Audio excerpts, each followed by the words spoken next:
First though, online attitudes towards people with mental health problems are worst amongst the gaming community, amongst sports fans and also people who work in IT. And that's according to the anti-bullying charity Ditch the Label.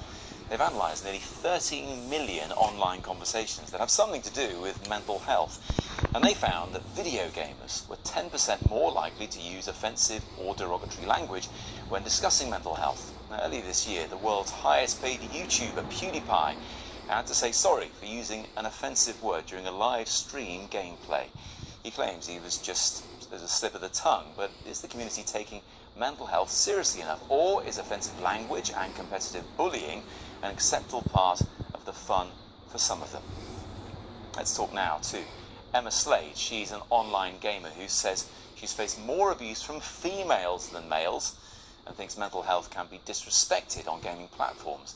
Bailey Mitchell is 17 years old. He faced a lot of online bullying over multiplayer games when he was younger and says it made his anxiety worse. Also joining us, Nikki Bernard, or Nikki Trash, as she's known on gaming sites. She says the community needs to toughen up and that abuse as banter is commonplace.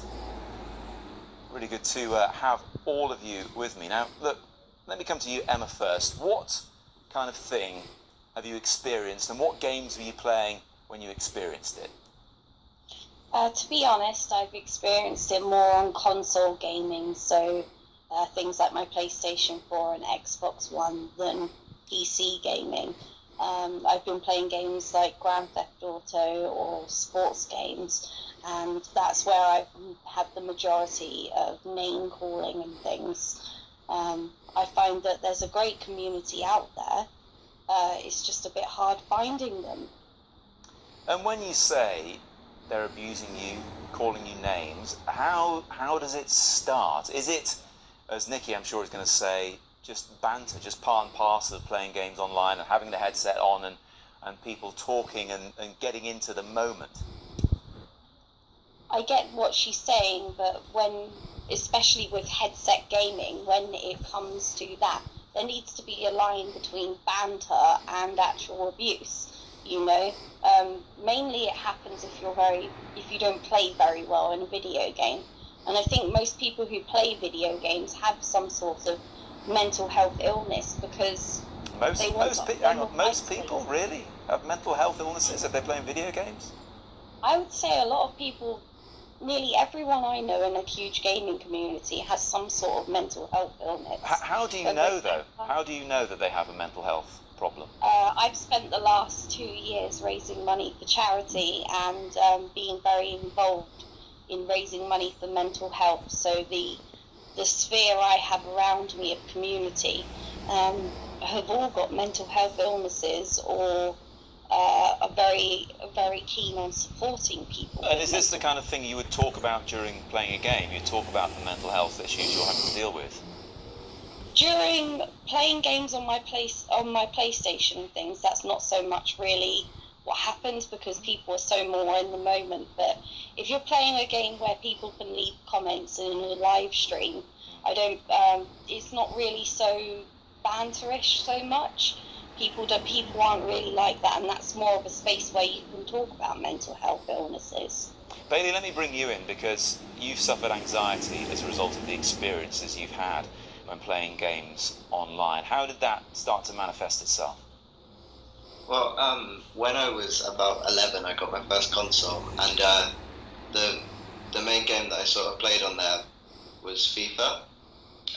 And so when you're playing online on that game, you can talk to people on headsets. Yeah. So when I was 11, if I had these strangers like telling me to kill myself if I score a goal, you know, it really can, like, sort of, you take things more literally. Obviously over time you develop and it doesn't, well, for some people it doesn't affect them as badly as others. Because let's just clarify, because you know, we've spoken to a 13-year-old who plays the game you mentioned, FIFA, football game, online, and hasn't experienced any of this kind of thing. So just how commonplace is it? I think it's pretty common.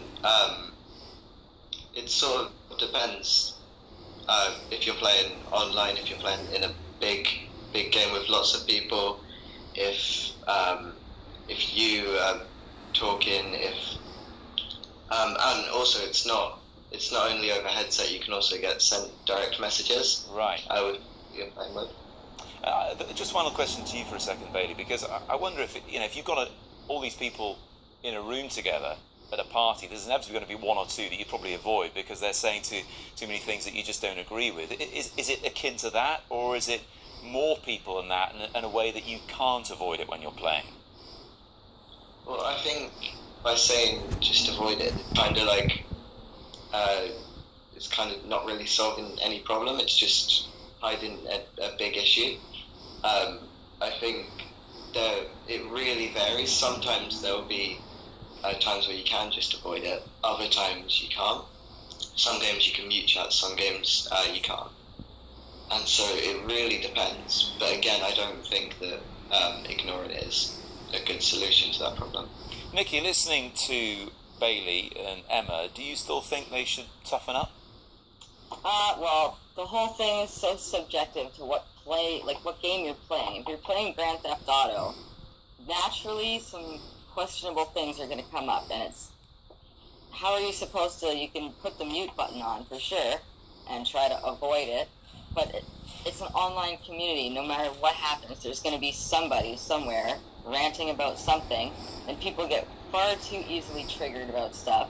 And it's like, in a real life situation, you can't say some of these things to a person. You wouldn't say that naturally. So what do you say online that you wouldn't say to someone's face? Oh, within reason here, because we're on television, of course. Well, I'm not PewDiePie. We'll just say that, Well, I try to keep it. I know one word you've talked about using is the word retard, which many people find so offensive. Would you ever use that to a person's face? For sure, if they're being ridiculously unintelligent, and that's offensive for sure. I get it, but it's the 21st century, and I'm making it sound like I'm a terrible person here, but in the heat of the moment in a game, you don't see these people. You're not face to face, so it's very easy to freely say things that you wouldn't say to them face to face. Does that justify it? Does that justify it though? No, it doesn't justify it.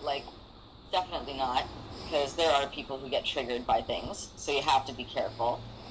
But at the same time, it's an online world, and no matter how hard you try to avoid it, sometimes maybe you should just, if you get triggered by things, like offensive language from people who are super gamers all the time playing, maybe avoid those games, Just very quickly, Nikki, you're a bit older than our other two guests, so you also have a 9-year-old yourself, and they play games, they experience this kind of language, and you're happy with that?